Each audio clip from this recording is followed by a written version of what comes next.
Everyone! So, what I'm going to be doing is that finally, even though this tournament was, about a week and a bit ago, it wasn't yesterday, like, as in the weekend, but the weekend before, as of recording this. Um, Sorry, not spoil, but since my round one game ended up being so short, for reasons that I'll get into, I figured I'd split this into rounds one and two. And as a preface, I'm going to be recording all of these tonight, but I'll just be releasing them every day at like a consistent time so that it can be spread out until my next tournament starts. And I'll probably be doing the style recap, even though I'm likely playing a few games in a day. So what happened in the first round was that because I'm playing in the U2000 section, and as of 1506, I was essentially the bottom, like the absolute bottom of of my category and my section.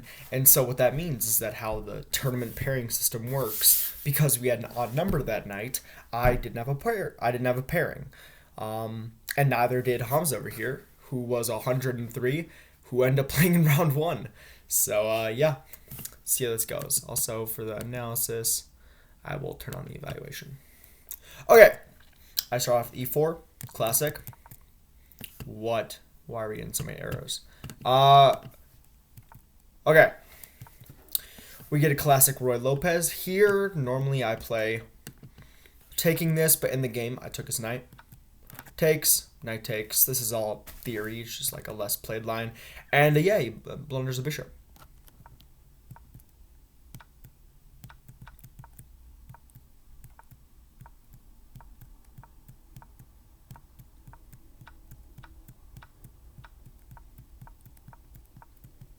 And here he resigned. So I get that was quick, but I figure I wouldn't spend too much time on game one because it was the shortest of the games, and I'd rather go focus on what happened in the more important game for me, which is going into round two. Very strong player. So let's see how I fend against perhaps my best opponent ever.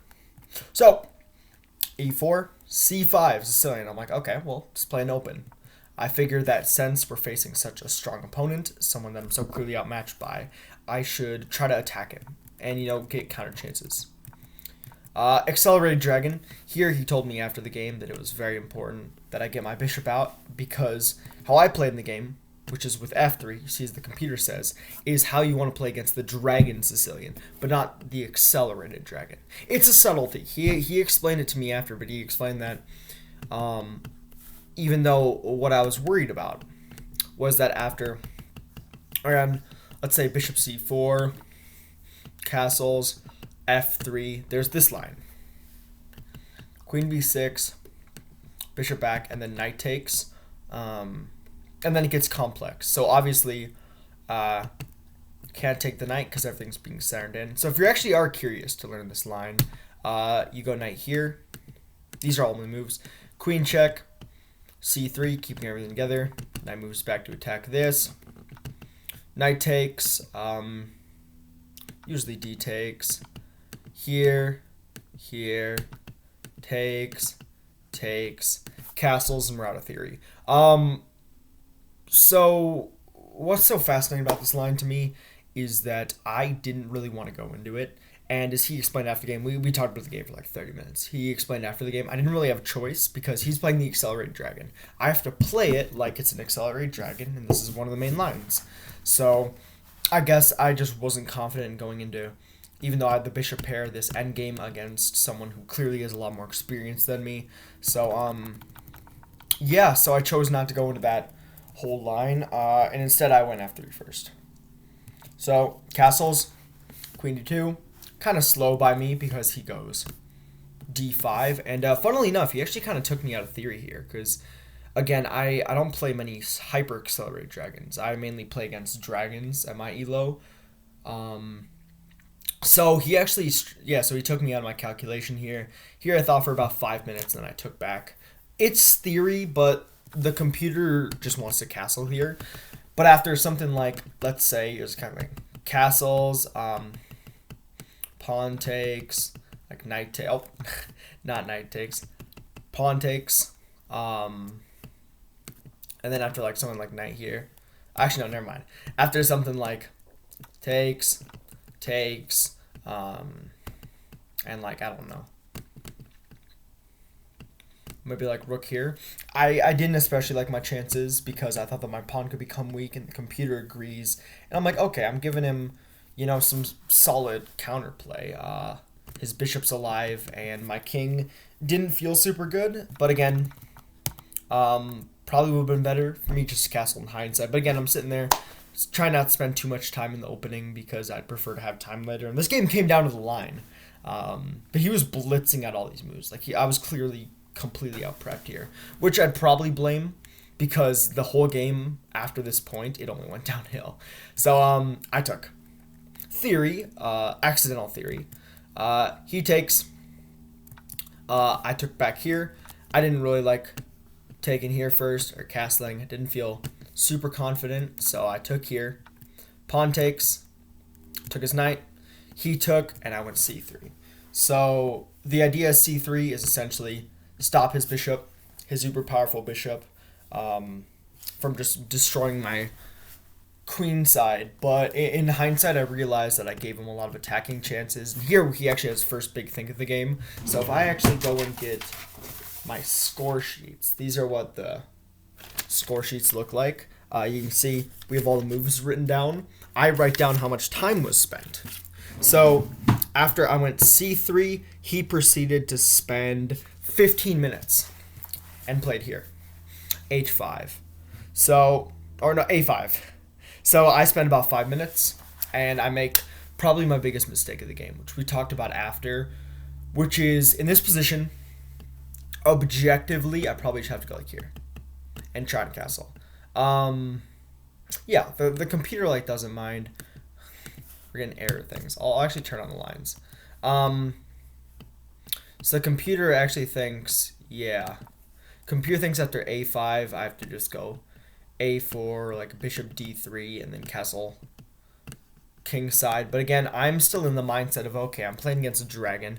My idea is to trade and throw my pawn. So I spend about 5 minutes, and I play a really, really dumb move, positionally, which is, as we discussed after the game, it lost me a tempo. And he's like, okay, well, my bishop actually isn't that strong. Well, I'm like, well, what I know from my 2100 online, 1500-ish over the board knowledge is that this bishop, super powerful, the dragon bishop. It is the fire of the dragon. It will crash down on my queen side. So I'm like, okay, we're going to go trade that off. And I didn't actually realize it was bad, but he did.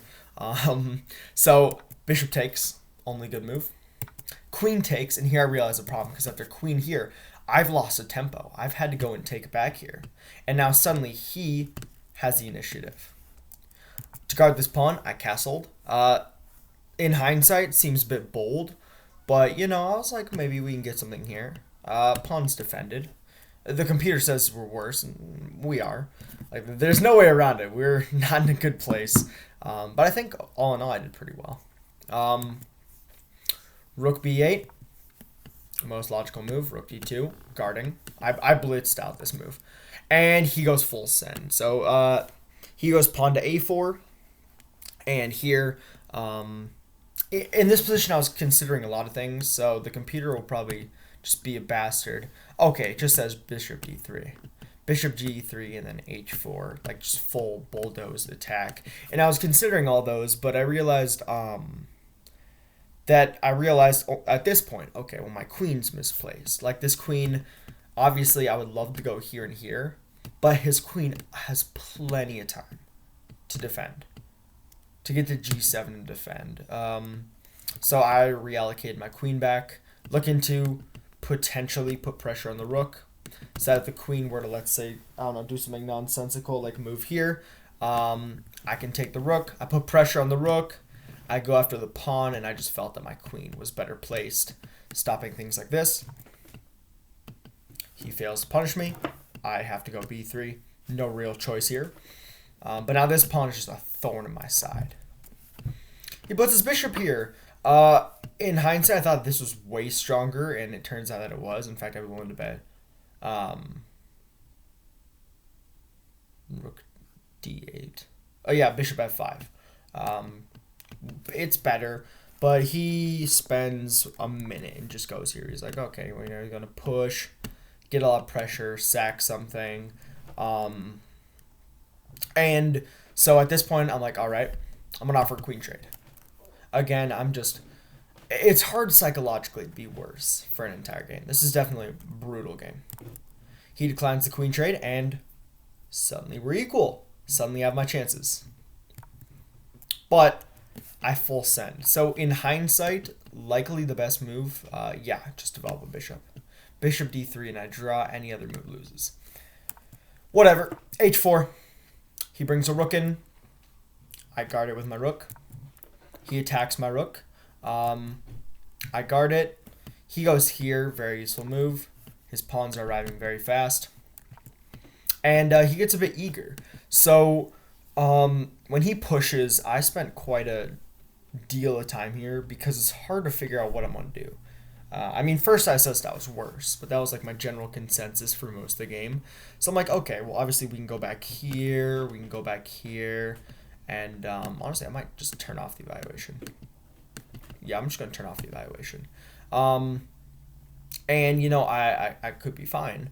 And eventually I decided that if I were to go something like this, he would just take, and then my queen's attacked, and then like everything is just arriving really fast. So I went down to here. I don't want him to be able to take this pawn tempo against my queen. Takes. He took, and here I went h5. Best move, looking to get counterplay. He puts his queen here. Very, very useful move. His queen is always in time to stop my counterplay. Takes, and I put my rook in the center. So this is one of the chances where I was disappointed in the game. Not that I played poorly in this position by going here and putting pressure on the pawn, but because I'm like, I wish that there was some way to take advantage of the fact that my h-rook is just a monster. But there isn't. My queen physically can't join in the attack. So, maybe something like this and this, but again, he always has time. So I go after the pawn. He offers queen trade. Obviously, it takes, we're fucked. And I realize this. So I go here, keeping the queen staring contest. He guards the pawn. I push this pawn. I didn't like any ideas of this. The computer doesn't mind it. He thought it was good. Here, he's actually threatening something quite fun, which is I had to calculate constant queen sacks, where after something like this, here, check, and I'm screwed. And then after I move, it just seemed really dangerous, and I didn't really want to go into that. So I move back, keeping the tension, hoping that I'll trade.